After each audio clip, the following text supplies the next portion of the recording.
and welcome to this week's journey on the road less traveled.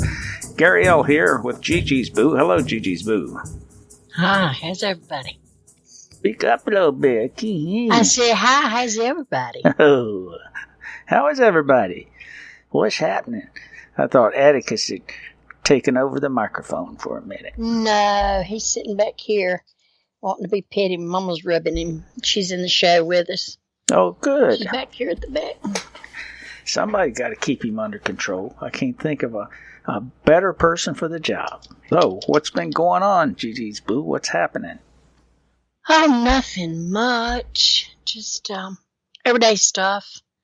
You know, getting things ready and to the show, and we've got the new pup, and you know she's into everything, and she's so funny. She is really she's a hot mess, but she's really a good dog to be. Just a sooner be a dog than anybody. You know, that's okay. So that's about it. Yeah, you've been looking at some new tools and you know me and gadgets. Lord have mercy. Gary says he's so lucky. I never asked for diamonds and emeralds and anything like that. Although he gave me some pearls and some jewelry. I've got jewelry he's given me, but I get excited over tools and things, and I've been looking at Dremel tools because I'm always piddling and doing something. So I've been sending little hints to him about some things that I would like to have, and I'm sure I'll have some of it come my birthday. Yeah. And so he gets out pretty good. He doesn't have to spend thousands and thousands of dollars, but I like practical things. Yeah, not diamond rings, diamond drill bits. Drill bits and all kind of things like that. Yeah, I've gotten into engraving and really gone crazy engraving. And believe it or not, I have a sandblaster. Can you believe I've got a sandblaster?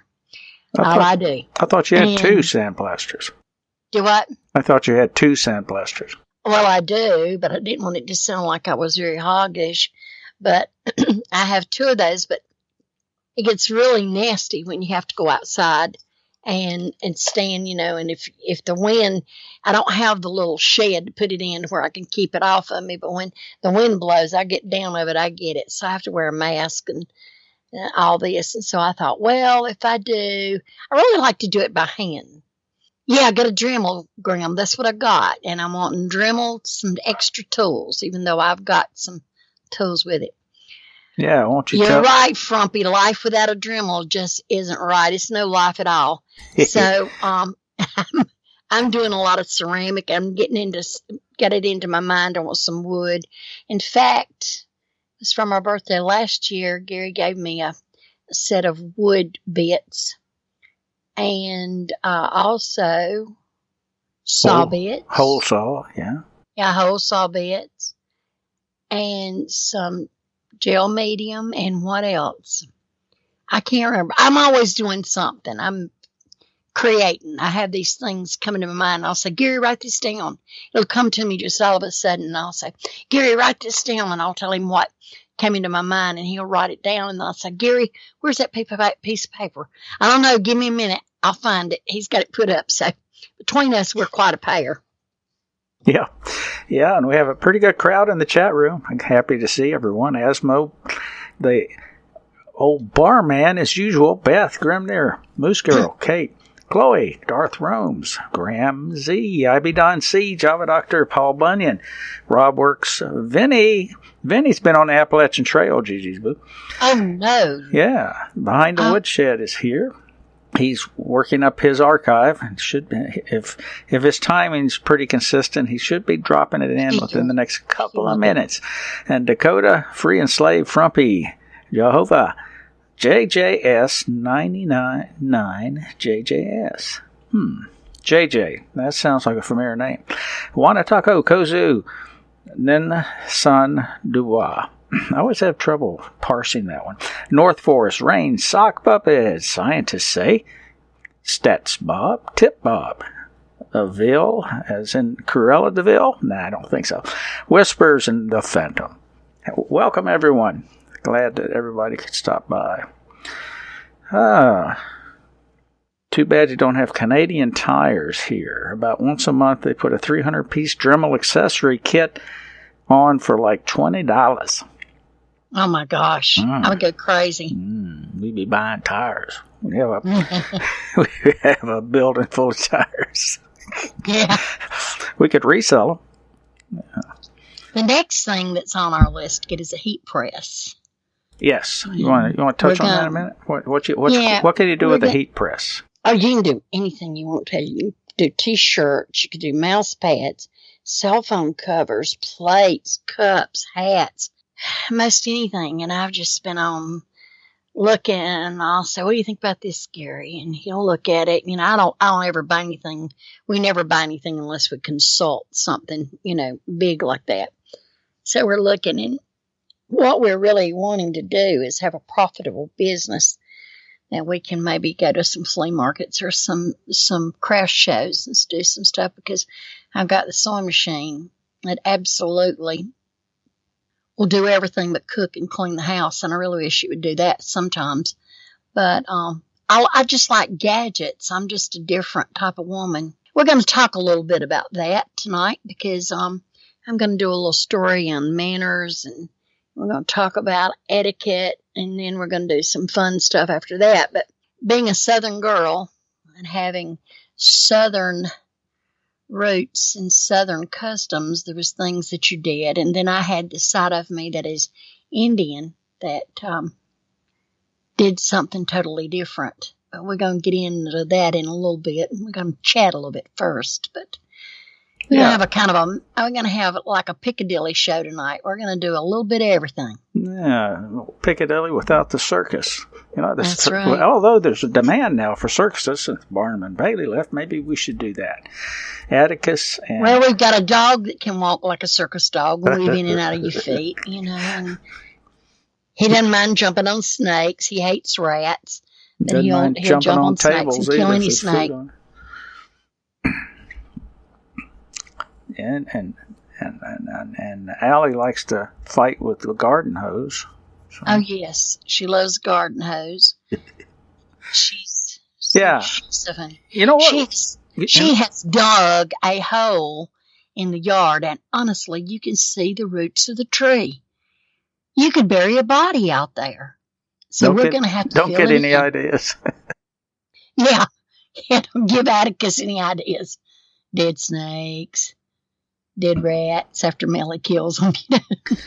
You know what would be really cool? It'd be to have a travel camper with enough room, or a travel trailer, RV, I guess is the right word, with enough room and power supply that you could run all your equipment out of it, and maybe haul a trailer behind it. Be quite a rig, but haul a trailer behind it, and you could travel across the country selling stuff. Oh, yeah.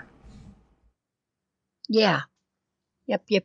That would be kind of fun. You just go to all these different flea markets and make stuff on demand. So that would be kind of neat. Yeah. See the world while you're doing all these shows. Following the flea market. Yeah. Yeah, that would be neat. Anyway, as Gigi's Boo mentioned, she's done some remarkable research on some topics here. And pick the one you want to start with, and we'll take off.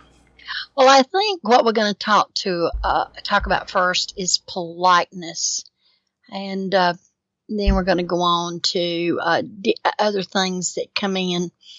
And politeness came from the Enlightened era of people who were supposed to have the imposition of polite norms and behavior. And it became a symbol, really, of the genteel members of the upper class. The upper class tried to identify themselves with the elite through their adopted artistic preferences and their standards of behavior. What I found so funny is their artistic preferences and their standards of behavior.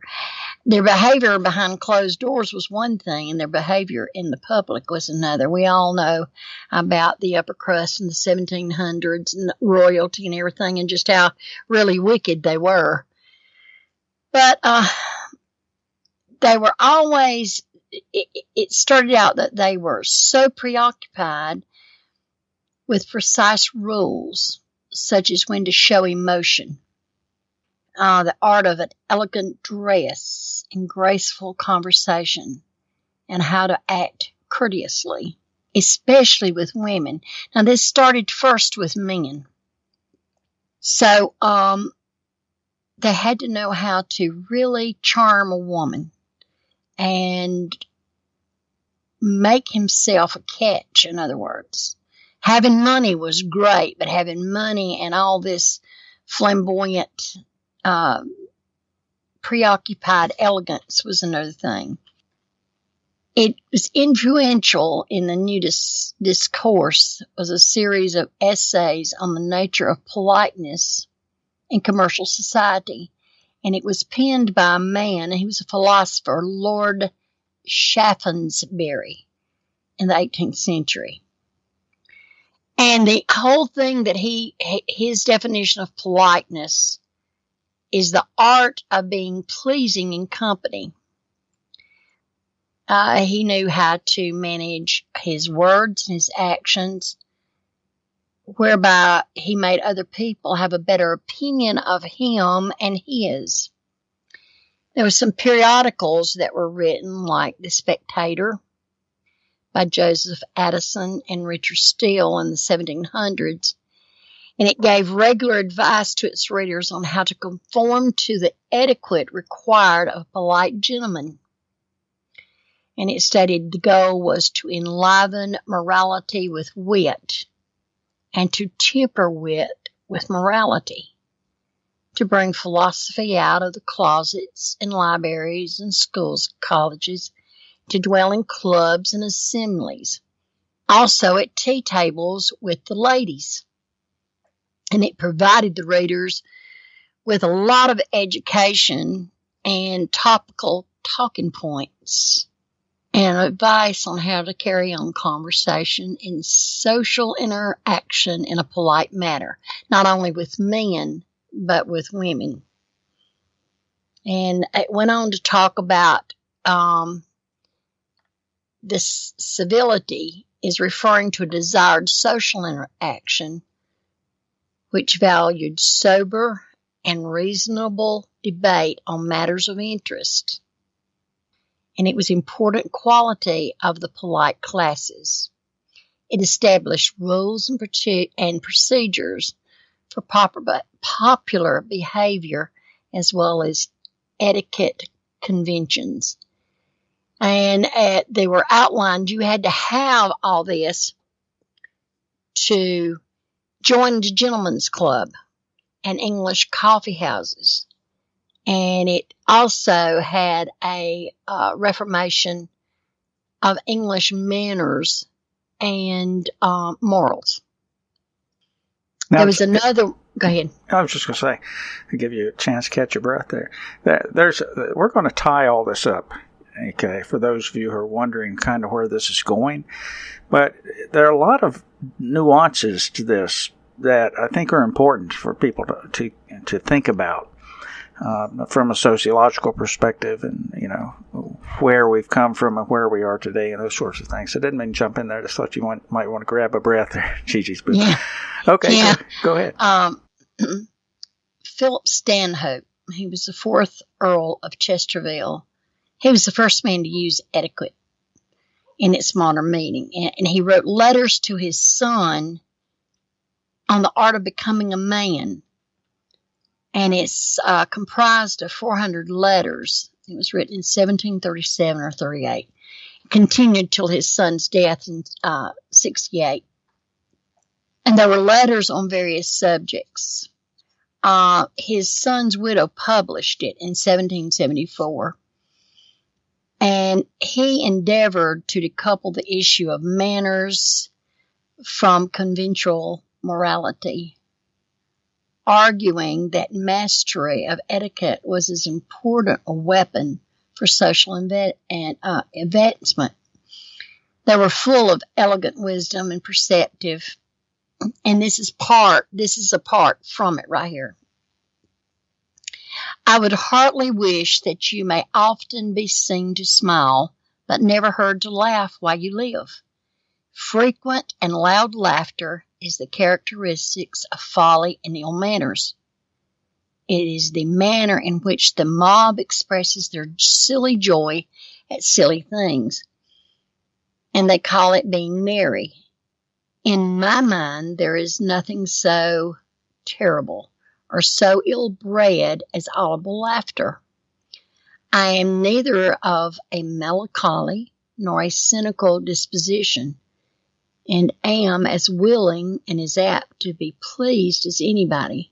But I'm sure that since I have had the full use of my reason, nobody has ever heard me laugh. Now, how many of y'all have heard that before? Maybe it's an area that we live in, the South, especially Georgia, Alabama, Mississippi, Louisiana, South Carolina, North Carolina, Virginia, that you just don't hear loud, boisterous people in a social setting. It's just not done unless you're a Cajun. Now, if you're a Cajun, they're going to raw and drink a little bit. But most of the time, most people are very well-mannered, very quiet. That's just something the South does. And I find it sometimes very irritating, because I feel like if you've got something to laugh at, laugh. I think it does the heart good to laugh, but that's just something that's not ever done. You just don't see people that they consider very well bred. Let me give you an example. Take the Kentucky Derby. How many of y'all watched that on the first Saturday in May? If you look in the boxes of the owners and the old Kentucky Blue Blood, old Kentucky money, you'll see them cheer for their horse, but you'll always see them very, very subdued. Even though they're happy, they're clapping and their horse wins. If you watch the owner and his family, they're very happy, but they don't shout. They don't laugh out loud. They don't do anything. Just watch that, and you'll see what I'm talking about. Well, the one character that comes to my mind when you're talking and describing this is Doc Holliday from Tombstone. You know, the character of Doc Holliday.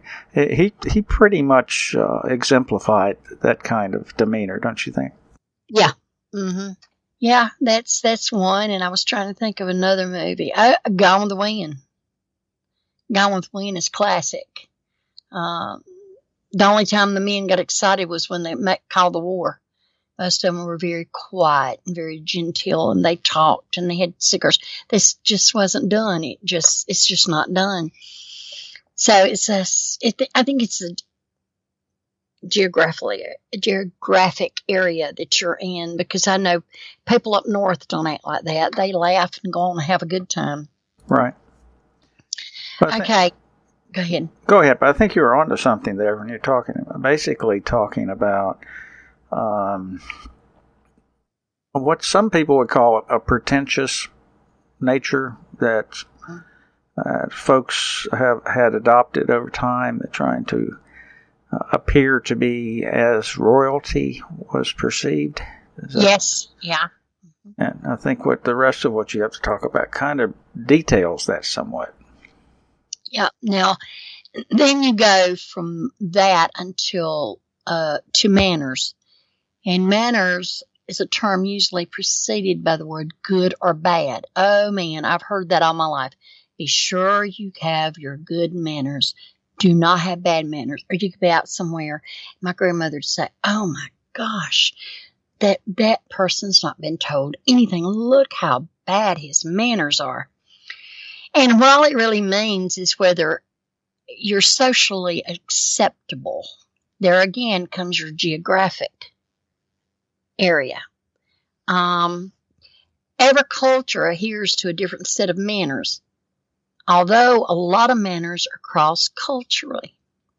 Manners are a subset of social norms which are informally enforced through self-regulation and social policing and publicly performed.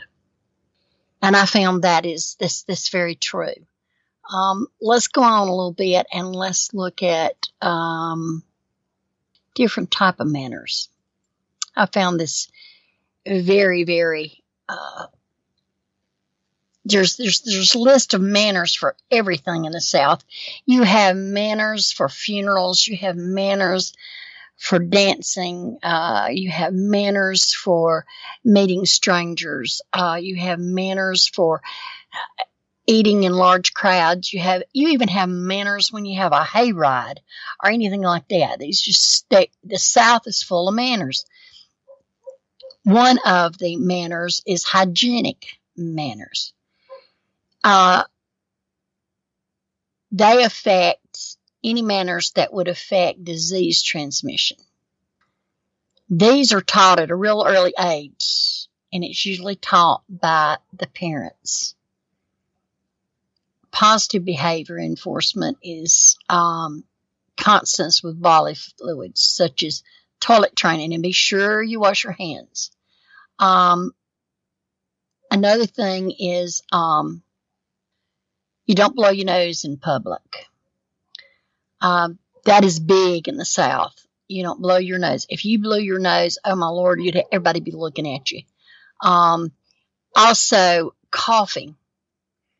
Ladies don't cough. They'll this way. That's what they do.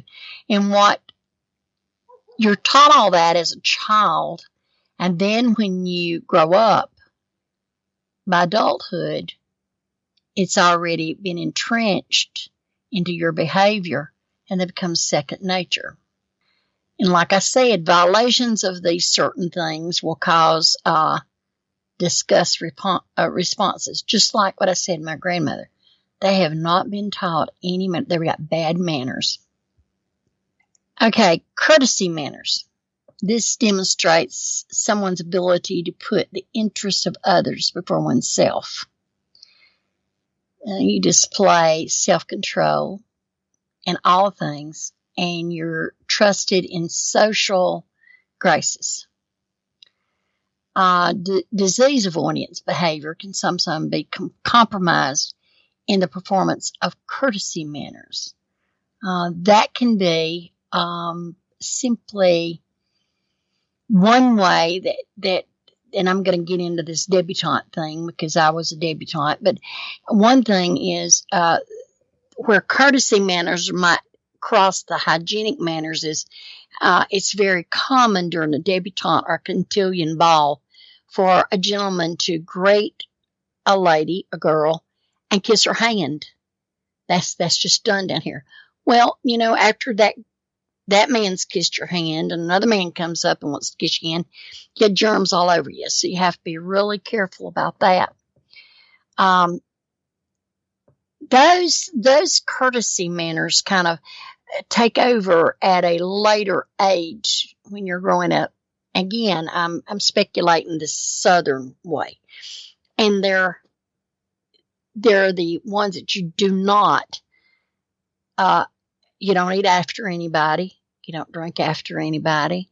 You don't break them, but you don't know exactly where the gentleman's hands has been when he says, "Can I get you a glass of punch?" You're going to depend on whoever's pouring that punch and the gentleman's hands to be fairly clean to bring it to you. So you've got courtesy manners, hygienic manners, manners that are taught all through your life, and you just have to grow up with it and bear it. Now, the last thing I'm going to talk about is the history of etiquette. It somehow has progressed through the years, and we've come a long way, baby.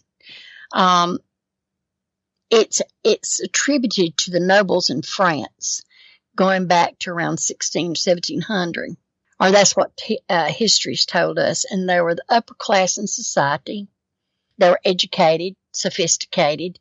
And some people say they were bored and needed something to do. So the truth is probably both of them. It's a combination of being bored and needing something to do and be upper class. It also shows that these rules and principles were written and they're posted for people to follow. That's like my mother can remember when ladies came, and you see this in a lot of old movies where somebody came to your house to call, and the lady of the house, as she was busy, whoever answered the door would bring her the card, and there was a certain way, and it would have her name on it, and if she could see her, of course, she invited her in.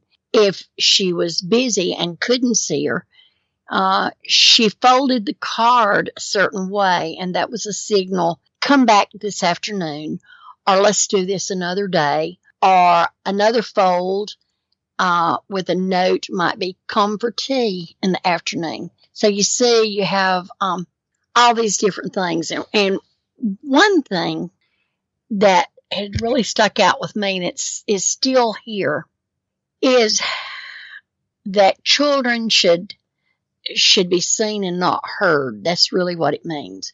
And what it does is it's the rules of civility. And children, back even as far as when I was a child, you didn't sit in the room with adults. You were sent out. You didn't listen to adult conversation. That's something that you did not do. And so, and you were quiet. That was expected of you.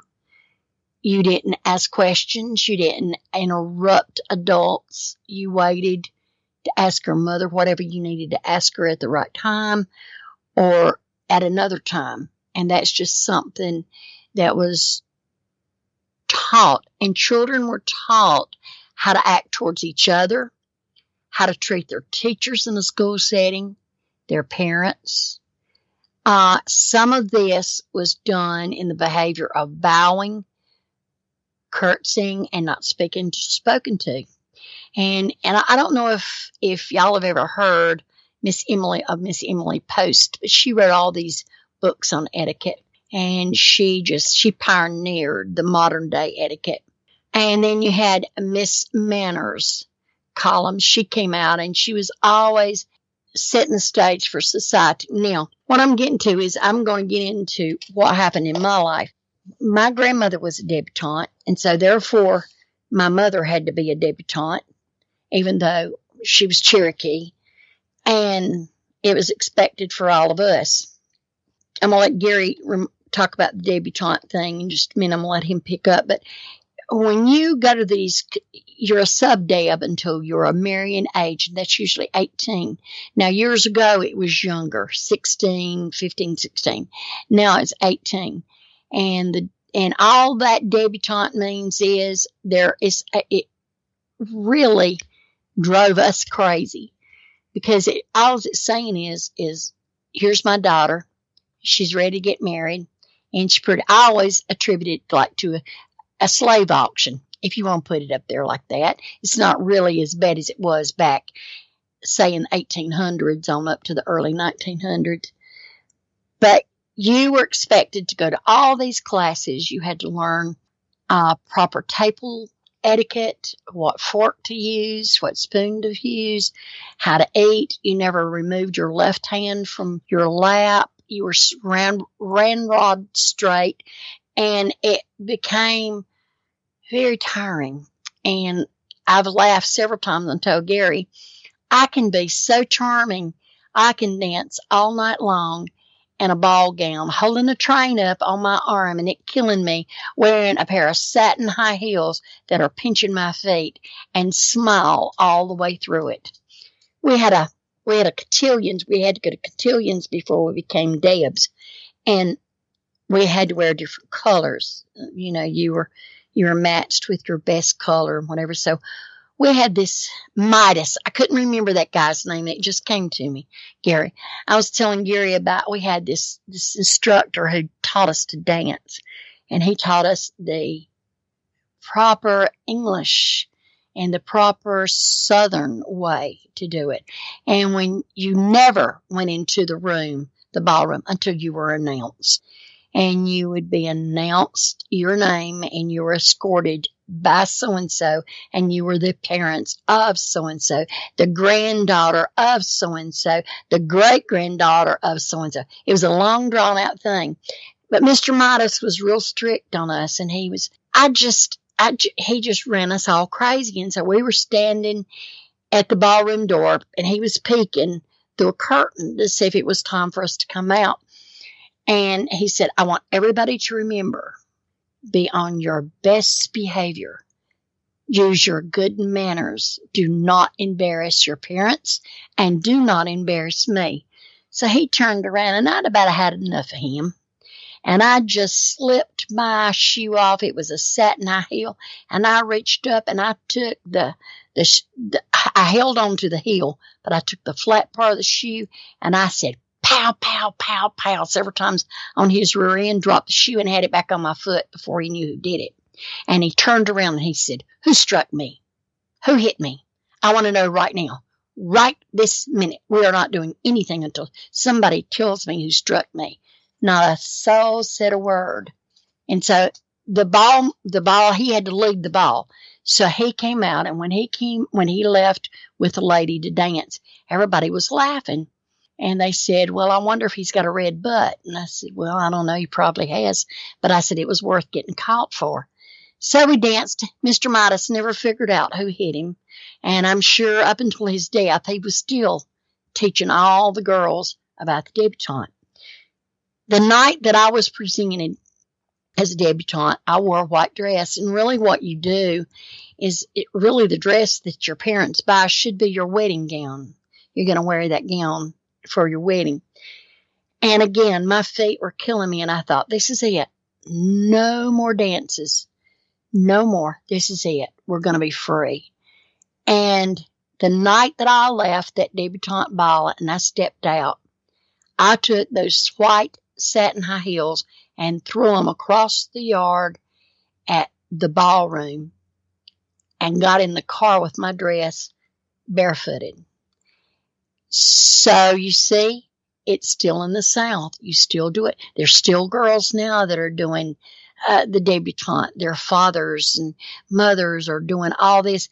And to me, I just really am glad it's over. I didn't make a good debutante. I'll just tell you the truth. I didn't. I was more of the tomboy girl. And so you see how things carry over.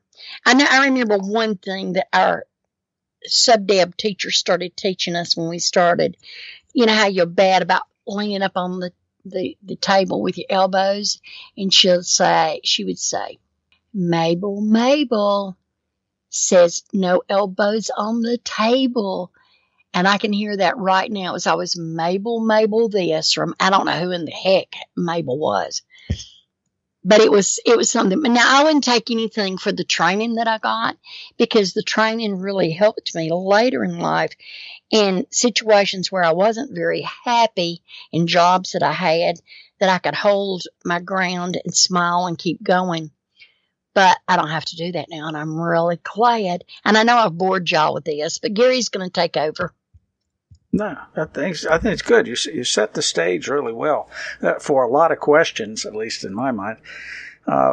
Where did all this come from, do you think? Well, I think a lot of it came over from our English side, and also from, like they said, the French aristocrats and all that. I really do. Mm-hmm. Yeah, and it took hold primarily in the South.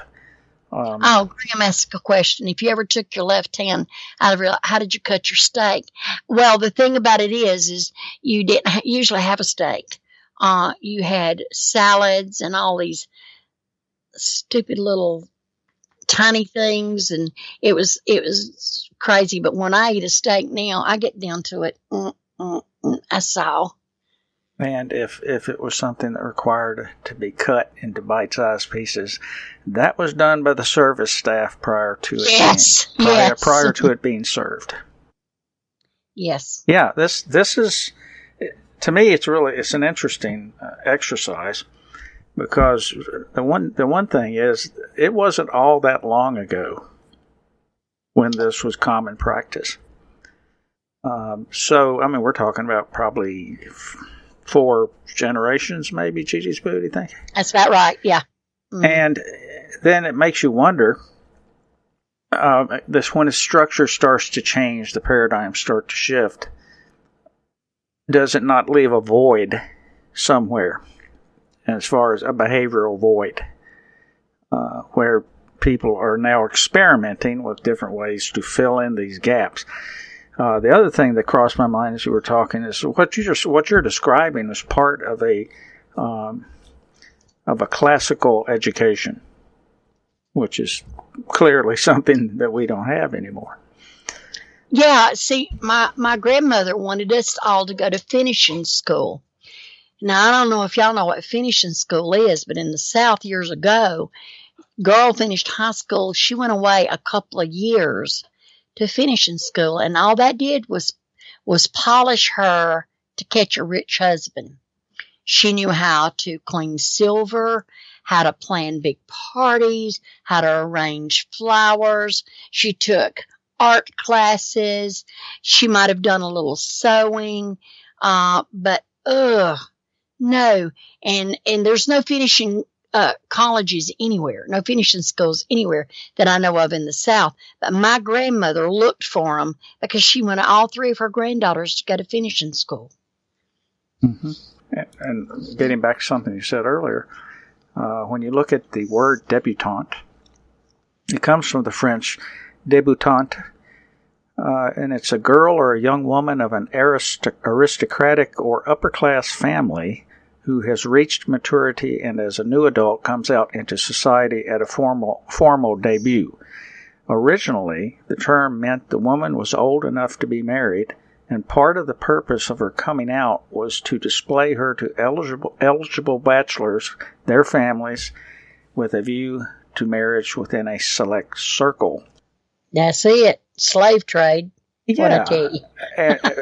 but it also, there's a couple things going on here. One is, while probably originally many of these people that attended these cotillions and as debutantes and so forth, they probably were of an upper income level.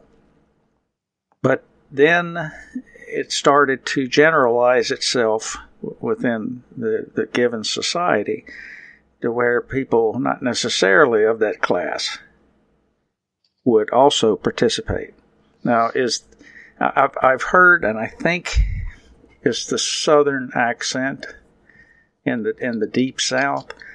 If I remember correctly, I read a fellow's work who suggested that was an affectation in an attempt to imitate what they perceived to be upper-class English society.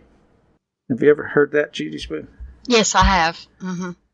Yeah, so it makes and I hate to say that, but down south, to be a debutante, your family has to have some social standing. Even now, they have to have social standing. Mm-hmm. See, I come from a long line of aristocratic people on my grandmother's side. Yeah, the German side. Yeah, the Germans. Yeah. Mm-hmm. Yeah, and so there is this tendency among groups to be exclusive. There's an exclusivity that has existed. I think you mentioned the 1700s, maybe 1600s, 1700s. Has kind of has evolved from that time period. But I guess getting back to the point that I want to kind of drive in here is that it wasn't that long ago when this was accepted, an accepted classical education, also an accepted manner of behavior, and existing within very stratified groups. And in other words, you were either in the in crowd or you were in the out crowd. Mm-hmm. And so what we see now in America and most places, we don't see this much anymore. You certainly don't see a classical education. You don't see too much concern with manners. You don't see too much concern with proper etiquette and these sorts of things. Those are considered concepts. Lost. I'm sorry? They're lost now. Yeah, they're considered concepts of an old time, and it wasn't that long ago. So what happens in groups? What happens in groups when they start losing their traditions and their norms and their mores and all that stuff? The groups start to disintegrate, and that's never a good thing, regardless of whether you agree with what they do or whatever. Mm-hmm. It's not a good thing when groups start to disintegrate. And then you fold in multiculturalism. Now you have a whole another complicating factors. And I think it's instructive to note that every empire that has ever grown and fallen, one of the contributing factors, or let's say one of the things that each empire had in common, was a high degree of enforced multiculturalism. So it's something, we can sit here and say, well, debutantes, man, that's kind of, it's kind of yucky, and learning how to eat properly is kind of yucky. But remember that worked well for them. And it's still beautiful. I can set a beautiful table. Gary will tell you that. I have fine china, fine linen. I even have knife rolls that when you use your knife, you prop it up on a knife holder. And I have cut glass, crystal, china. I've got it all. So, it's not lost. It's just that we do it at home and we don't eat 4 or 5 forks, but we set a pretty table with candles and candlelights. That part I don't think will ever die as long as you hand that down from generation to generation and teach children moral manners. What's morally right. Right. But the point being that these are no longer characteristics or traditions within a particular geographic region. It's just not the case anymore. So something had to replace all that. Yeah. And nothing of any consistency has yet replaced it. So you wind up in flux. You wind up with young people growing up kind of on their own, if you will. That's it. Without a lot of structure in the background. So we kind of wonder what's going on with our society. This is part of it. Not saying it's all of it, but it's part of it. As I said, you can agree or not agree. That's not the point. The point is that this was the glue that held these societies together. Yeah. Rightly or wrongly. And it can be beautiful. The dances are beautiful. They're very beautiful and the whole 9 yards. But Lord have mercy what we put those girls through, My mother said if Gary and I ever had a little girl, we're going to make her a debutante. I said, no. She's not going to do that. No. She's going to be a tom girl. And she's going to get out and she's going to do the things that we like to do. Now, if she showed an interest in wanting to do it, I would let her. But it's not going to be forced down her. It's not going to be something that she knows she has to do. It's not going to be the norm. Yeah. What are the dogs barking about? What's going on? That's Allie Jean outside barking. She's outside barking at something. I don't know. Yeah. Atticus. Probably a cat. We got those dang cats. Yeah. That are Atticus laying up on his back with all 4 feet up in the air, probably. Yeah, he don't care. He could care less. Well, we got 14 minutes left. You also, Gigi's Boo, you found this really neat thing, 20 most amazing coincidences. Yeah. Some of these are pretty weird. They are weird. They really are, some of them. I thought this would be fun to end the show with. One of them was about James Dean's cursed car. And he had a car wreck in 1955 and was killed while driving a Porsche sports car. And they said even after the crash of the car was still seen as unlucky. One instance was when the car was towed away from the accident scene and taken to a garage the engine slipped out and fell onto a mechanic, shattering both of his legs. And another one was the engine was bought by a doctor who put it in his racing car, and he was killed shortly afterwards during a race. Another racing driver in the same race was killed in his car, which had James Dean's car's drive shaft in. When the Porsche was later repaired, the garage it was in was destroyed by fire. And later the car was displayed in Sacramento, and it fell off its mount and broke a teenager's hip. Then in Oregon, the trailer that the car was mounted on slipped from its tow bar and smashed through the front of a shop. And finally, in 1959, the car mysteriously broke into 11 pieces while sitting on steel supports. That's weird, isn't it? That's pretty weird. Yeah. Here's another one. In Detroit, sometime in the 1930s, a young and maybe very careless mother must have been eternally grateful to a man named Joseph Figlock. As Figlock was walking down the street, the mother's baby fell from a high window onto Figlock. The baby's fall was broken, and both man and baby were unharmed.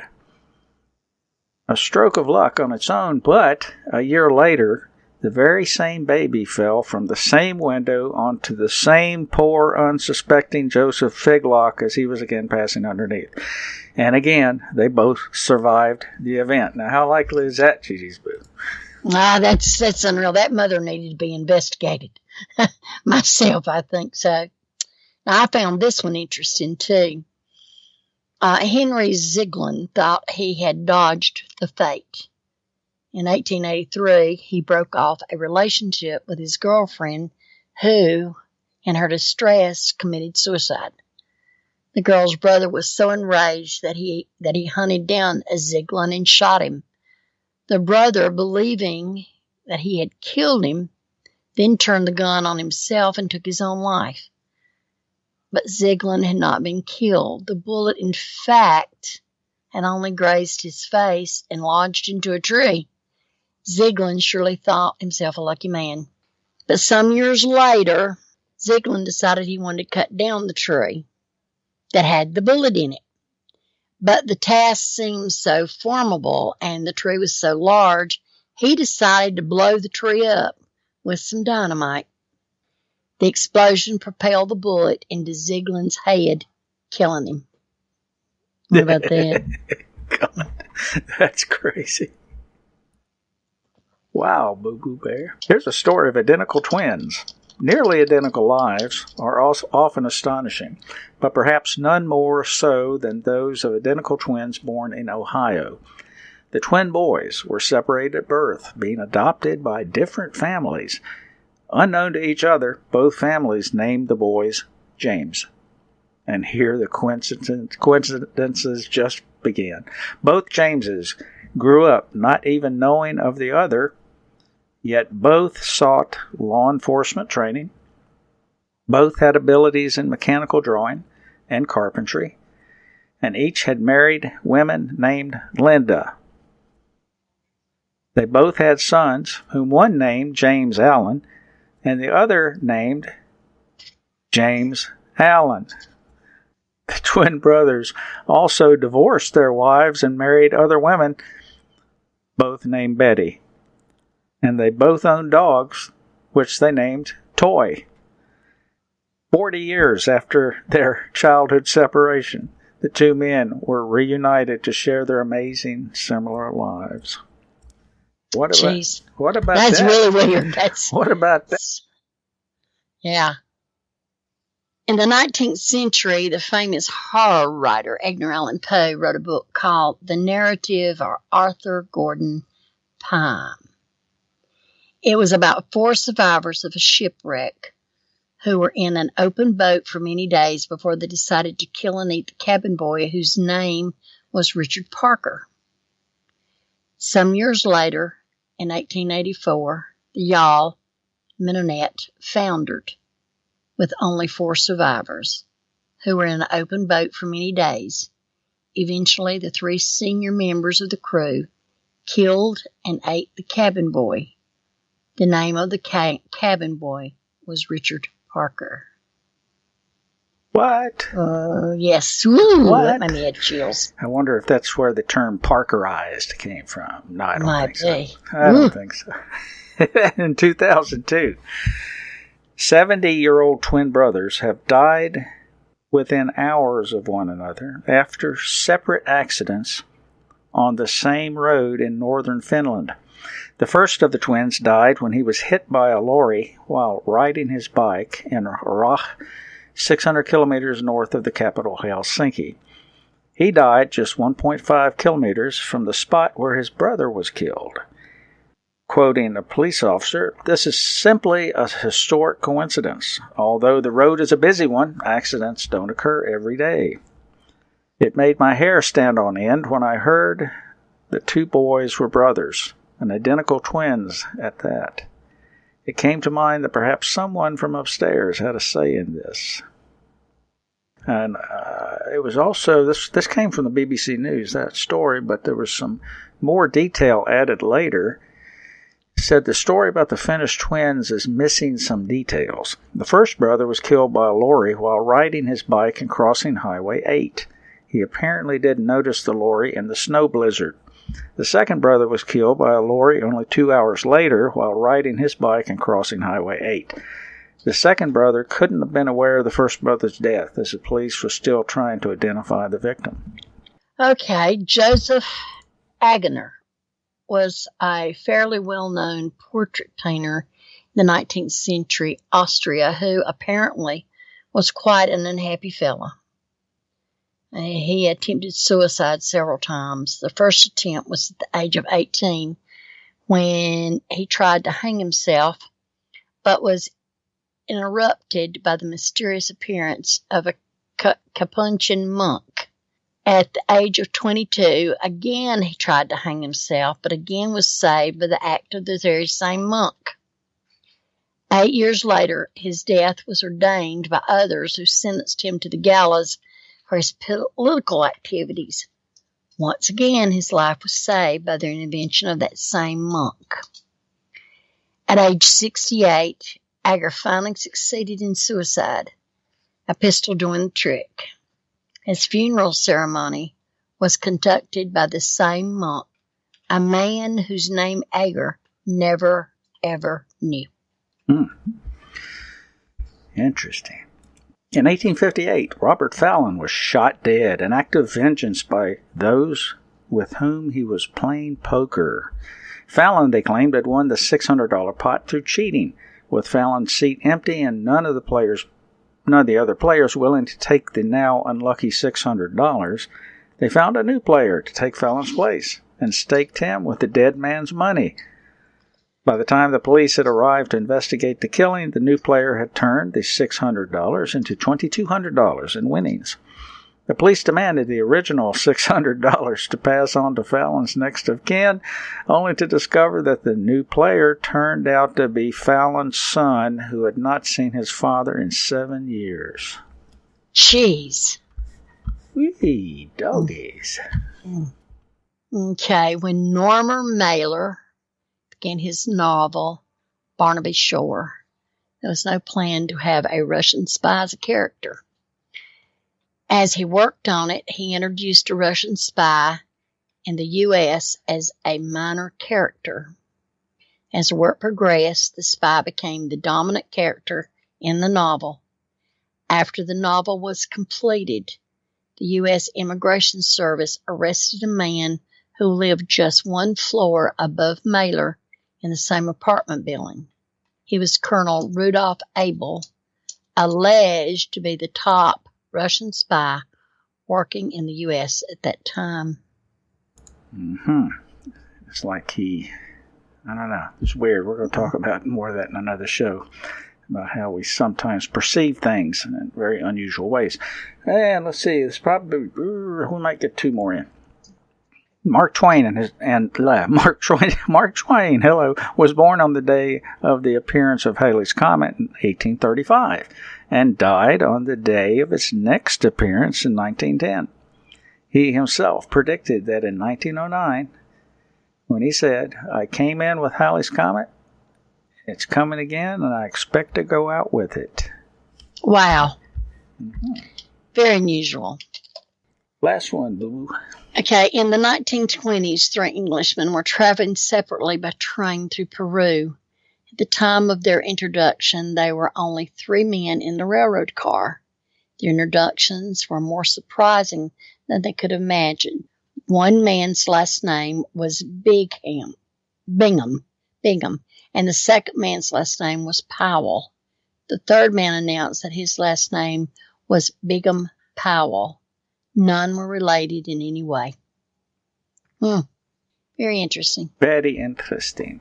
Okay, I've dropped the rest of those into the chat room. Oh, if you weren't in the chat room, doggone, you're going to miss it. I hate it when that happens. You guys need to be coming over to reallibertymedia.com. See Gremner, he runs this place. He runs this thing.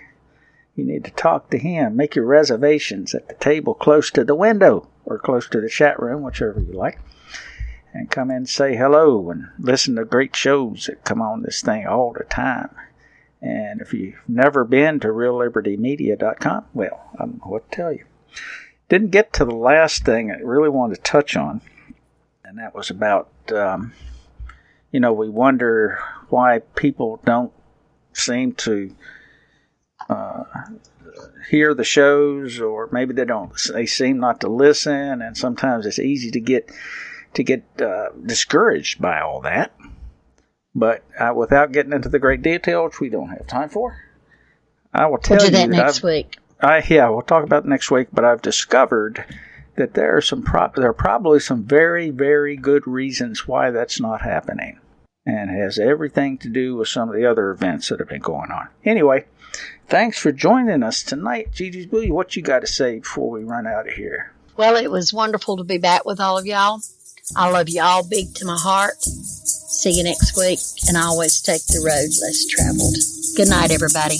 Yeah, thanks for joining us, and we look forward to seeing you again. Same time, same station, next Sunday on the road less traveled. Until then, take care. Bye-bye.